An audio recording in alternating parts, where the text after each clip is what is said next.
Bonsoir tout le monde. Je m'appelle Plastik Patrik. Bienvenue à la galerie Never Apart.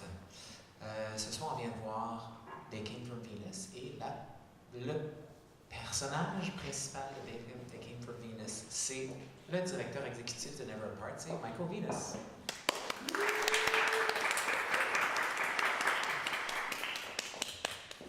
Merci, Patrick. I hope you guys like the film.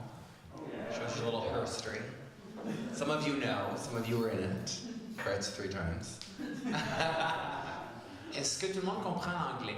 Does everybody understand English? Si vous avez des questions en français, c'est bon aussi, vous pourrez les demander à la fin du Q&A, puis je pourrai faire la traduction simultanée. So Michael, they came from Venus. Let's do They Came From Windsor. Yeah, that's true. Give us a short aperçu of Little Michael. Okay. Well, I grew up on a farm, a tobacco farm in southwestern Ontario, and ran away from home to be like Depeche Mode at 15, where I ended up in Hamilton, Ontario, hanging out with a lot of transgender prostitutes, drag queens, animal rights activists, and punk rockers. What big commune? What's that? One great big commune. It was a scene for sure. Mm-hmm. Yeah, I would watch this show called Club 102 FM, and there was a lot of dancers, and it was shot in Hamilton. So when I went to Hamilton, I was like, oh my god, these stars, all these like goths. It was quite funny. Yeah. And then you ended up in Windsor in 1991. Yeah. Was it because Windsor was sort of the biggest, nearest city? No, I was living in London, Ontario, finishing high school. Okay. And was invited to a fashion show by Noir Leather. So I went there and I was like, oh my god, like Windsor's so cool. Like I never had heard that. And Detroit was right there, and it was obviously super happening. So I got a job, and the rest is history. And what was that first time like when you walked into Noir Leather and discovered life? I was just like, wow, they're freaks, cool. Yeah, it was like this whole other weird scene that was coming from America, but landed in Canada, and it was just, it was a cool, creative outlet. Mm-hmm. And what about meeting Greg? Did it feel like, this is my soulmate? One of them, yeah. Like I met Greg, Eddie, David, Angeline. There was a whole group of them, and we were all these misfits, and it was just like, wow, we found our like island of misfits, and it was just really cool. And you mentioned Detroit, Yeah. which has been a city with many musical identities over the years, but at the time it was a really hot mecca for techno music. Techno was huge. We were involved in that scene as well as like the punk rock scene and the goth scene, which kind of was a part of the punk rock scene. And it was just very amazing coming from London, Ontario, to see this in Windsor, and then obviously you take a city bus and in 10 minutes you're in Detroit, so it's just, we were so lucky. Like no one thinks of Windsor as this cultural epicenter, and it's not, but it kind of was because of Detroit. It's basically a Canadian suburb. And when did you know that it was time to go? From Windsor? Yes.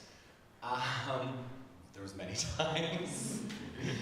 I think visiting New York and just kind of reaching our pinnacle of what we could do in Windsor. Like there wasn't a whole lot.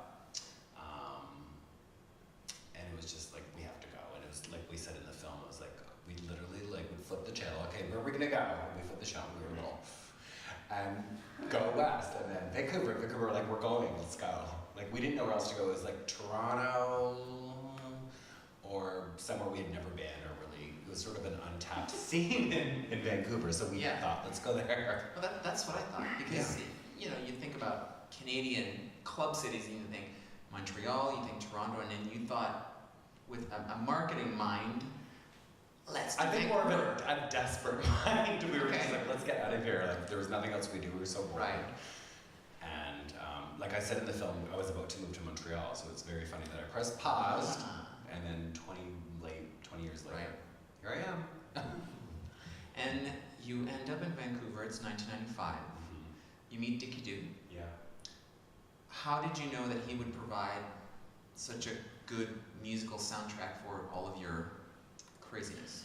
We didn't really until we met him.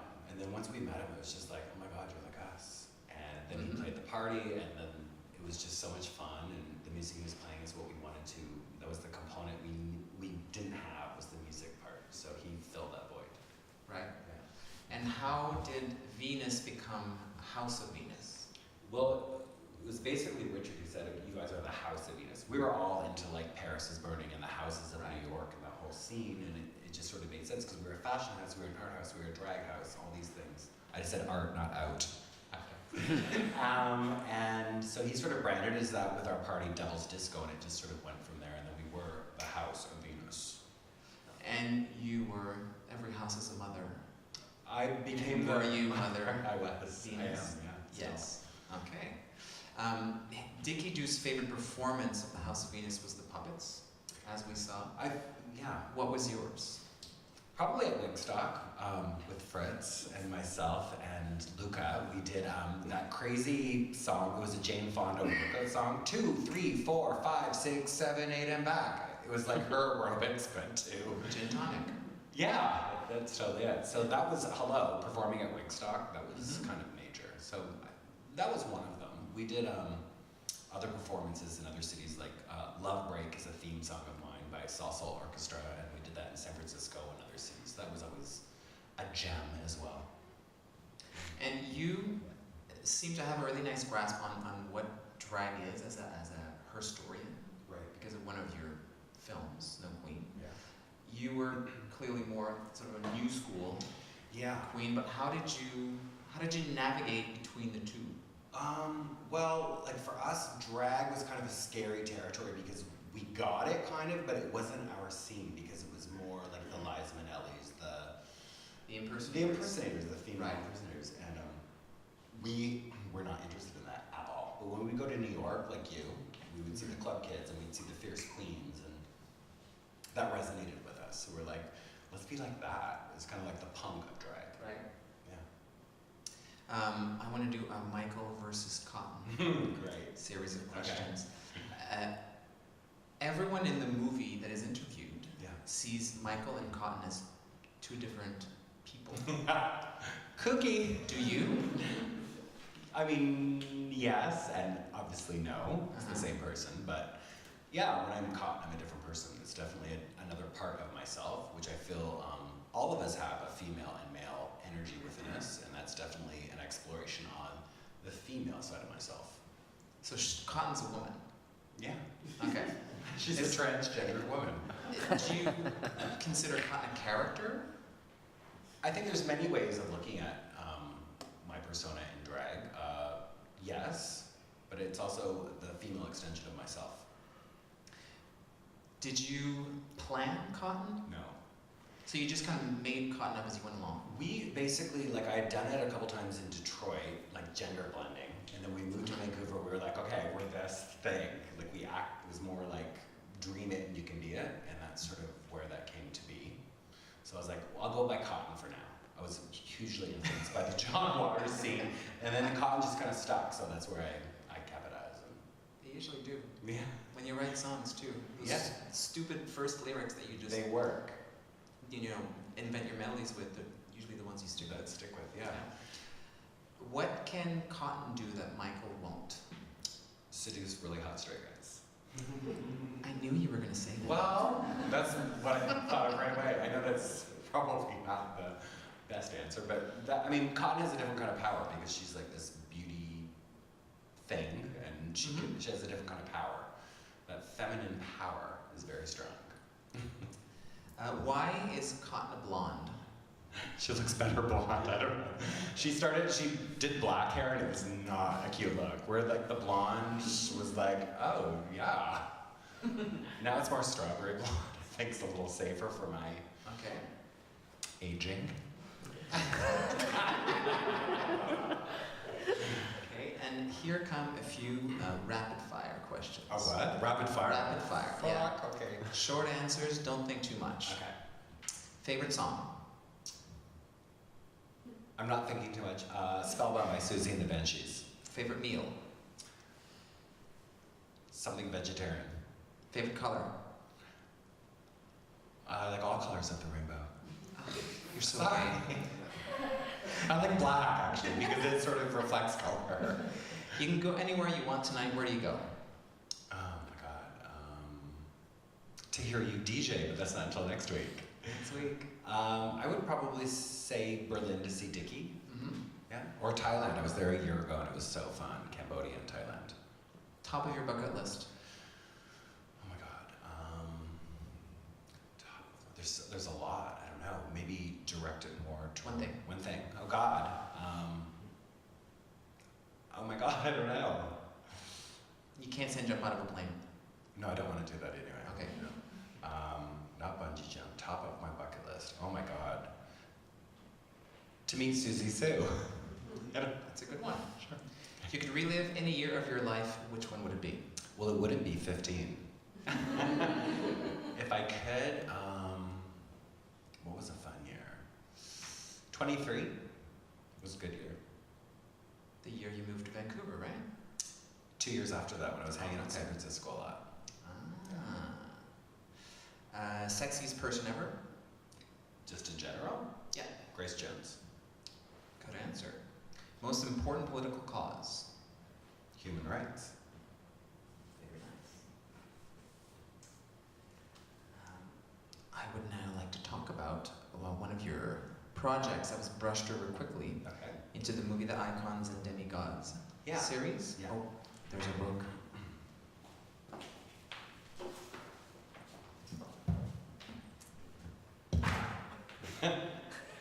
It's this. It's for sale here. It's a series of photos that you did.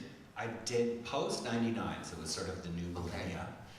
And I was always doing photo shoots and obviously gender blending and all that. And people were like, God, you look like Posh Spice, or God, you look like this person.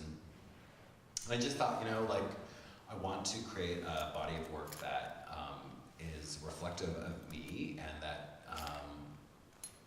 basically shows my inspirations. So it was something that we just kind of did in the back burner, no funding. It was like a side project, and then it, you know, grew and grew and grew. And how many pictures are there? I think there's about 60. There's 50 that are in 60? Yeah, there's about 50 in that book. And it was really great. We were in fashion television. They covered, we had I had 17 images. It was a collaborative work, so there's many different photographers, makeup artists, graphic artists that worked with it. And it was just sort of a fun thing to do on the side. I just figured, like, I don't have any budget, but if I can keep kind of working toward a project, eventually it'll be this body of work. Hence. Which one is your favorite and why? Well, Farrah Fawcett is really good because it's Farrah Fawcett.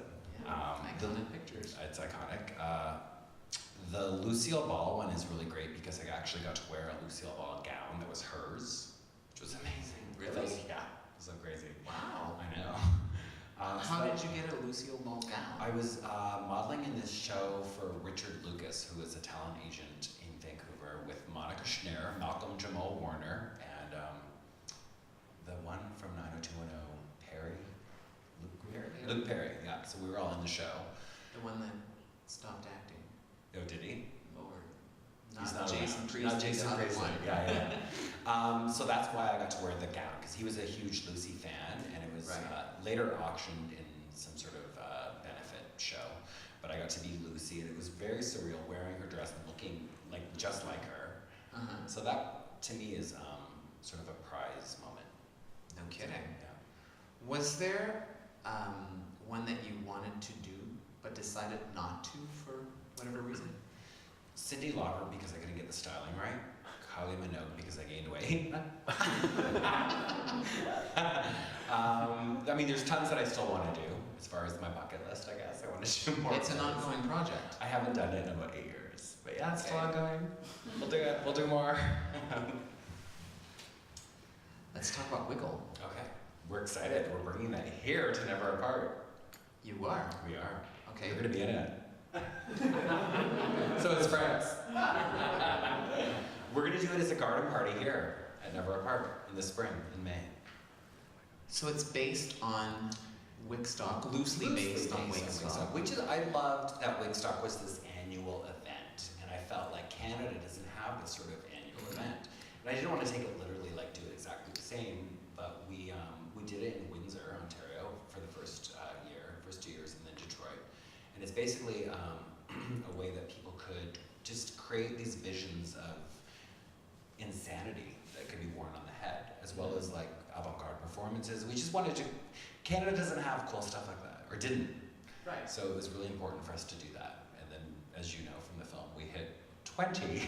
So it was kind of this, you know, it was hard. Like every year I didn't want to do it, but I was like, I have to do it. I felt like this need, I had to do it. For the young people, for just the Vancouver scene at that point, it was important. But it was a fashion show, it was Correct. performance. Correct. It was all of the above. It's like one great big cabaret. One big cabaret of just an excuse to expose yourself and your inner glamour and your basically to create, you know, what you envisioned and put it on the runway. So it was for many people, it was a platform to start their fashion career, to start their hair career, to start their art career. I mean, there were 20. Yeah. Not all in Vancouver. No. The first two were in Windsor, the third was in Detroit, and then when we moved to Vancouver, we knew that we would move Wiggle there, and that was in 95. So we did the first one in 96 in Vancouver. And then 17. 17 after. Yeah. Wow. Yeah, so when I was, for the last 5 years, I was based mostly in Toronto, so I'd go back to Vancouver to do Wiggles, and we were shooting a TV show called The Face of Furry Creek, and to do this documentary at Snow Queen. So I would constantly go back and forth. And you stopped. Hence my frizzy wig, because I pulled it out of the bag. Sorry. I was talking that to Saad earlier. I was like, my wig's a little frizzy now. I didn't have time to rush it out. So don't hate. Yeah. Great. Okay, good. Just there's some shadows where it's frizzy. I was like, ew, high definition. You are your own worst critic. Constantly. Yeah. Are we really stopping at 20 and we're doing one here? We're not stopping at 20. Okay. I would love to see Wiggle, you know, carry on. Obviously in Montreal now that I'm based here, and it'll be a great fundraiser for Never Apart, and to include the creative scene here. I'd like to see it carry on. Like there's talk, you know, of us doing it in Berlin, in New York, and places like that. So I'm all about it. Wow. Yeah. And very ambitious. Let's talk about Mark. Yeah. Mark directed that documentary. Yeah. He's in many ways your partner in crime. Yeah, especially with the television and film stuff. Mark and I, for the last decade, did the House of Venus TV show, and we've done many documentaries and short films, and yeah. So you met in Vancouver. Yeah. Was he part of the whole club events? He was actually finishing his thesis in Toronto on queer and women's studies, and would visit back in Montreal, come to our party, or Vancouver, and come to our parties, and it just sort of naturally evolved that we started doing short films together, and that he became another member of the House of Venus. Right. Yeah. And when did he approach you about making a documentary on the House of Venus? OutTV did. Approached him because they knew what we were doing, and they thought he'd be the perfect person. And he had obviously odds about like, ew, weird, making a documentary about something I'm kind of involved in. And that's why the focus was more about the parties and the art and that stuff, not necessarily, we didn't talk about our TV shows and films we did for our TV, and that, you know, went from there. And what was it like digging for archives from all of these crazy nights? Because it is, isn't it? Yeah, someone gave me one of those transfer things that you could do VHS to digital. So I spent months doing that, and it was just a good time, obviously, to upload old photos and all that, knowing this was coming out. And I'm working on a bunch of sort of zine things about the House of Venus, so it all just was like, I'm just gonna sit down and do it. Basically spent like 6 months scanning and that kind of thing. Because this was pre-Facebook, this was pre-internet. Social media, yeah. This was pre-smartphone, when you didn't snap a picture every 2 seconds. You didn't snap anything. No. Apart from your fingers. Yeah. Yeah. So, unfortunately, it seems like some of these fantastic memories just exist in our heads. Or photos. We were really good at documenting because we had visions of grandeur. We thought we were stars. You know what I mean? It was sort of that whole Warhol thing where it's like, we'll create it and they will follow, and they did. And so we were really good from the beginning documenting. Not everything is obviously in the film, but a lot of it's on. I have 2 Vimeo channels that have House of Venus and Wiggle documentation as well. Yeah, there's a lot out there online. Wow. Yeah. Do you find that because there was less documenting at that time, that people were more free in the clubs, that there was more craziness because... Definitely. I think Yeah. most of us can attest to that. If we knew that there was going to be cameras and it would be on social media, we would have not done that pose. Or, you know what I mean? Like, we wouldn't have carried on in the way we did. So there's, I think, maybe less of a freedom that way. I mean, at the same time, when you're partying, you're not thinking of that. Not always. You should. When and why did you leave Vancouver? I felt for many years I was trapped there, as some of my other Vancouver friends will attest to. Vancouver's gorgeous, it's beautiful. It doesn't need art and culture. So when I was based there for the 17 years I was there, we were constantly working out of town in San Francisco and LA and all these places. And it was always a great place to come back to and create, you know, with the mountains and the ocean. It was a huge sense of inspiration. I had hit that ceiling, like, for a long time. For like probably a decade before I left, I felt kind of trapped. I was like, oh my God, the recession, 9/11, all this stuff. So I was like, oh my God, get me out. But I love it still. It was just time to move. Like, I knew I had to move, and that's kind of why I left Vancouver and moved to Toronto and was spending time in Berlin and spending time here and sort of open for the next possible chapter. So it wasn't hard to leave. No, It was it tough. was hard to leave. I couldn't leave financially. Right. Yeah. But do you feel like Vancouver's associated with this very specific period in your life, or is that sort of carrying on? That's still carrying on, but at the same time, Vancouver, especially in the 90s and early 2000s, was a really magical place. So, both. Would you do more photo events? In Vancouver? Here? Anywhere? Well, we're putting on happenings, and we're putting on events, so the answer is yes. Where do you feel like you're home? Montreal. Because you're here now, or Because I'm here this now, and is I've the city? always drawn to here. I was coming here since I was 18, and always super inspired by the club culture and the proximity between New York and Montreal. Just especially in the 90s, it was so major. And I really, as an eccentric, I feel like Montreal is my home. I feel there's that we embrace culture here in Canada, where in other parts of Canada not so much. And I feel like you can kind of be yourself here, and I think I have a good thing going here too. It's never apart, so. Speaking of Never Apart, let's make a parallel between House of Venus and Never Apart, because, you know, clearly there is, because not only because it's you, but because of the creativity, the art, the queerness. So I think it was just sort of the natural evolution. When Dax talked about this project, I was like, oh my God, how can I be involved? And obviously he was quite aware of what I was doing in Vancouver and a part of it all, that it was just a natural process. I mean, I've been doing the cultural thing for a long time, so it was like I have a lot of knowledge in that world, and it just was a sort of natural fit. And last but not least, will we ever see Cotton again? Maybe at Wiggle in May. Maybe May. It's a lot of work for me because I like having a little bit of facial hair. I gotta shave up my sideburns and cut off my eyebrows. And yes, I will probably do it. She will grace much, and Fritz will too. And then Fritz goes like this and that, only the corset. My little bitch daughter over here. I don't know if anyone spooked her from the film, but there was a couple of stills of Fritz in the movie. Oh my. Yeah, at Wigstock. Where Fritz, this is a funny story. MTV was doing photographs of drag queens to be on stage with Madonna. So they were taking Polaroids after we met Terry Mugler. And so they took Fritz's photo and they went to take my photo and they ran out of film. I was like,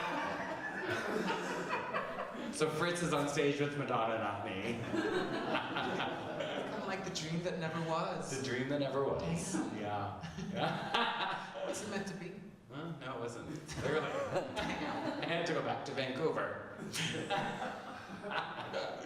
Yeah, but Fritz looked great.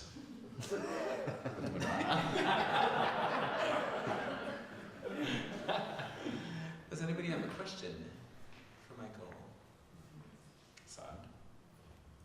I think I made Sod. Sod and Fritz and Anthony and Dax all have questions. We'll start with Sod. I'm actually truly curious. I don't want to say retired because I would say you put House of Venus on hiatus. That's probably the correct thing to say, right?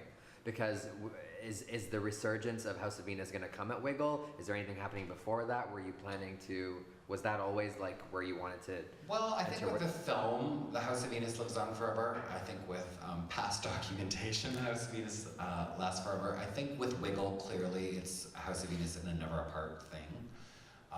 When Cotton comes out, there's a bit of House of Venus there. So no, it's not completely over. Is that what you meant? Yes. Yes. I was wondering about the films that House of Venus made. Which one was your favorite to make? Oh God, I like the Super 8 series. It's not really shown in that. They're a series of, well, it started as a series of 8, like literally Super 8 films that we did in the 90s, and then I revisited it and started making other ones. Those are really fun. I like Dev and Cece, it's kooky. I play an alcoholic waitress, so it's not a stretch.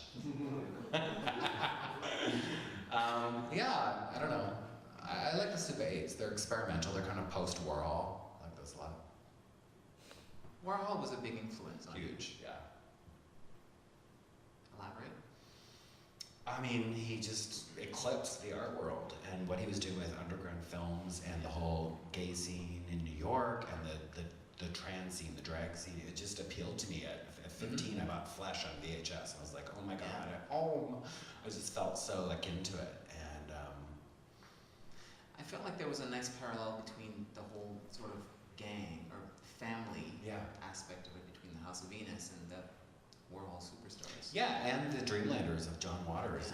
We created that scene because we were all, it wasn't okay to be gay then. Like we had to create our own families. That's what we did. And that's why I'm the house mother, because I wanted to bring in other kids who are like suffering and like, hey, you can have fun. You can like enjoy life too.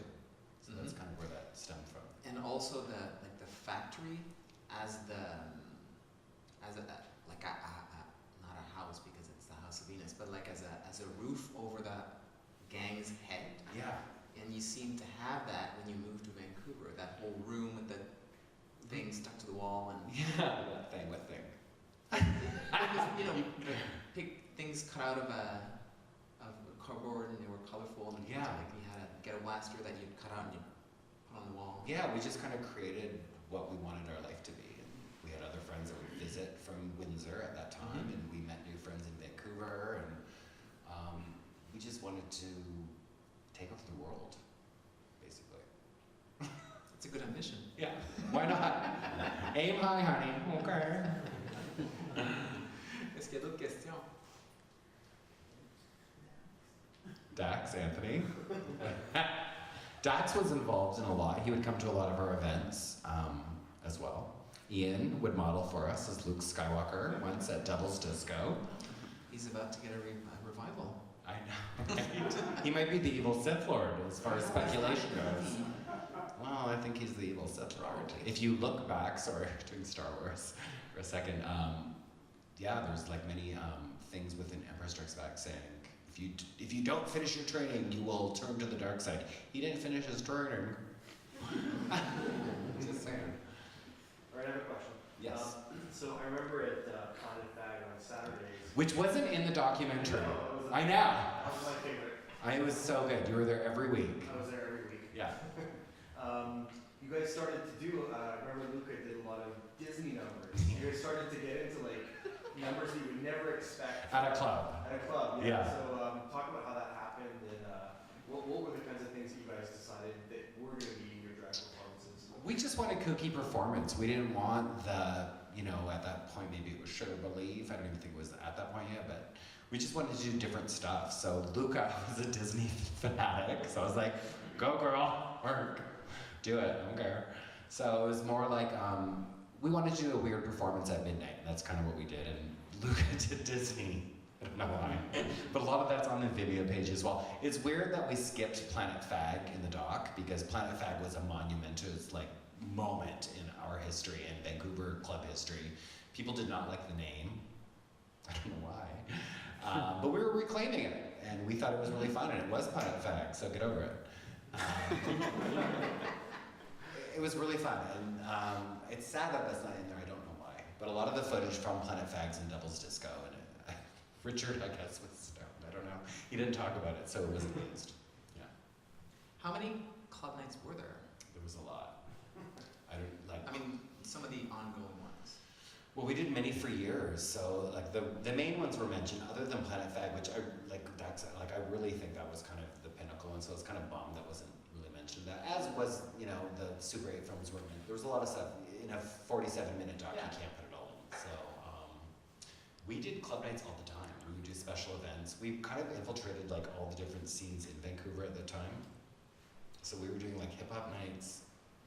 We really crossed the boundaries, what I think is really great, we crossed the boundaries of gay clubs and what was perceived in nightclub culture, because we would work with the hip hop thugs, and we just kind of did everything.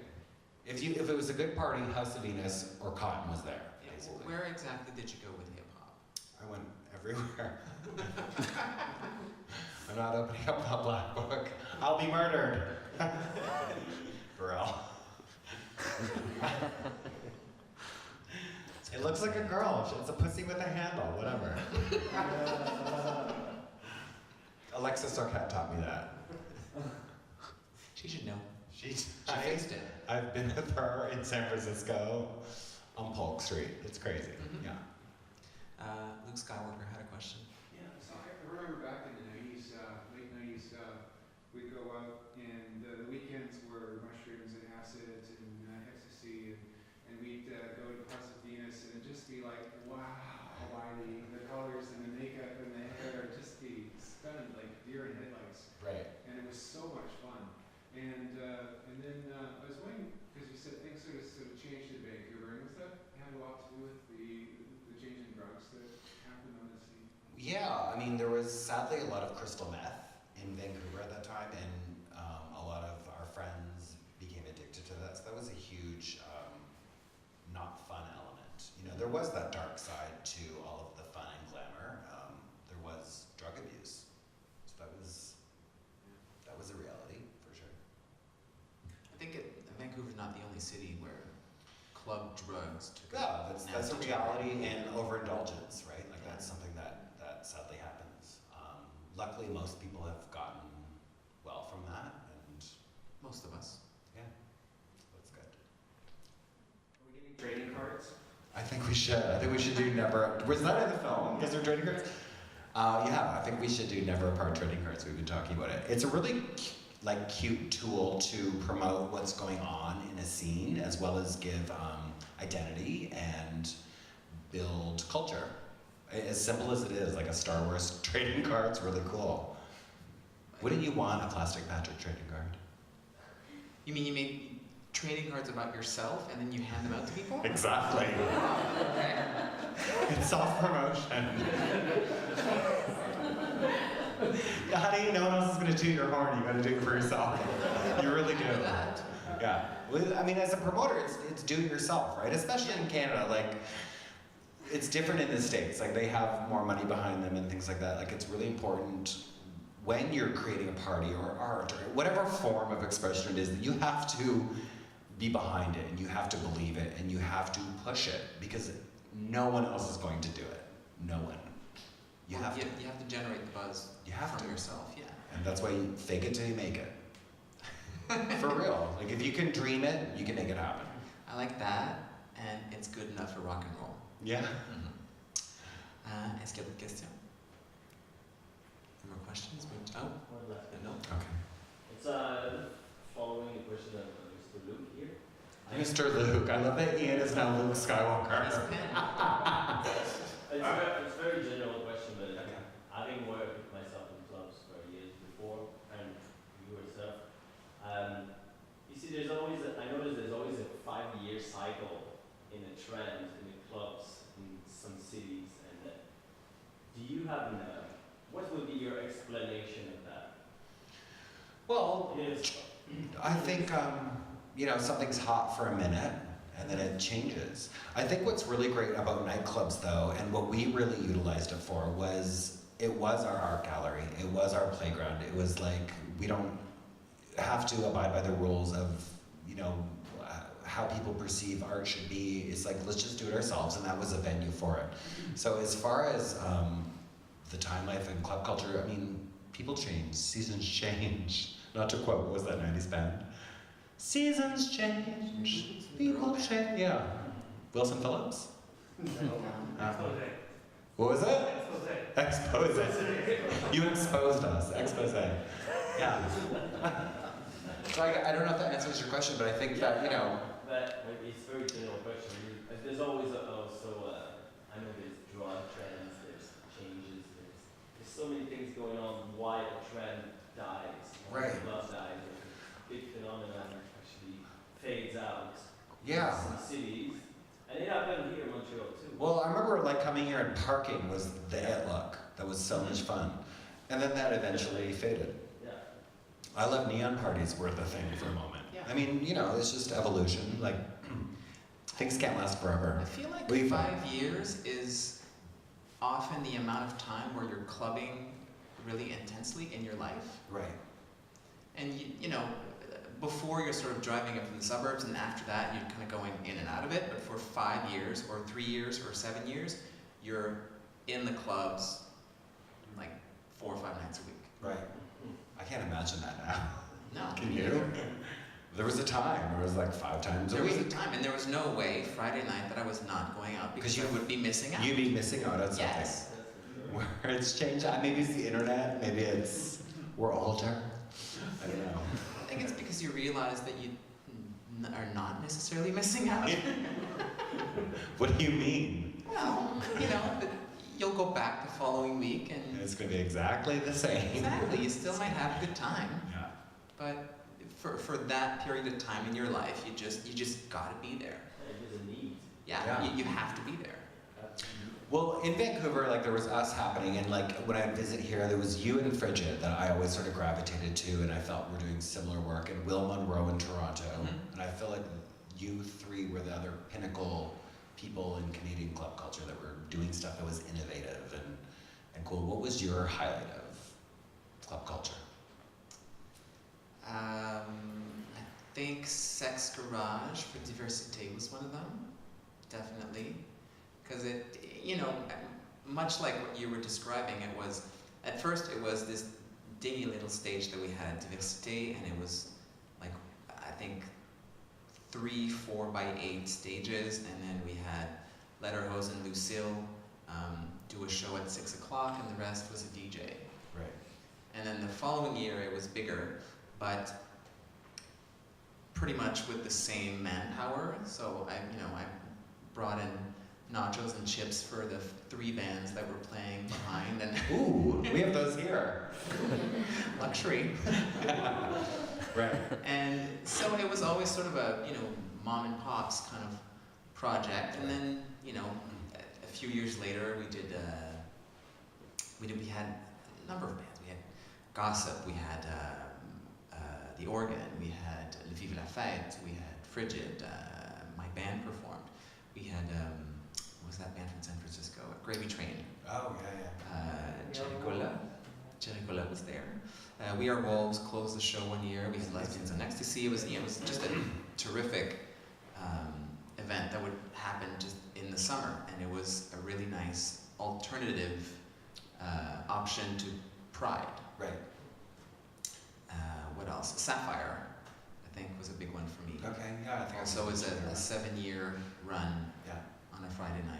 How do you feel that Montreal's club scene, you know, we'll go back to the early days when the House of Eden started, the early 90s till now. Have you seen it sort of, the waves of evolution? Well, my opinion on nightlife culture is not necessarily positive, because I feel like nightclubs have sort of been going down since disco.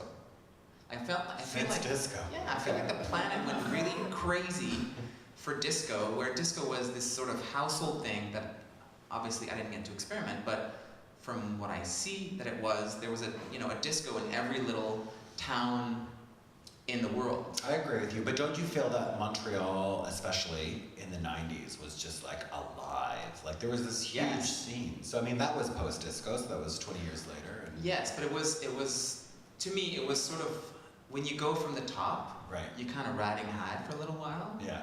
And then, now if I feel like the concept of the nightclub is more or less on the back burner. I don't feel clubs are as busy as they were. I don't think they're as happening as they were.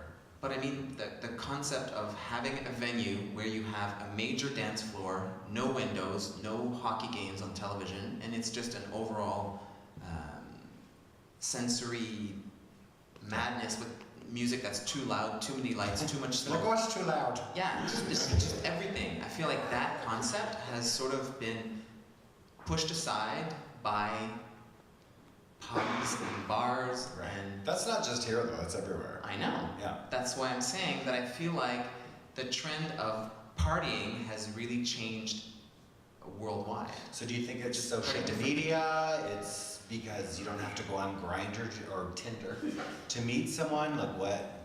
I think it's a number of factors. Yeah.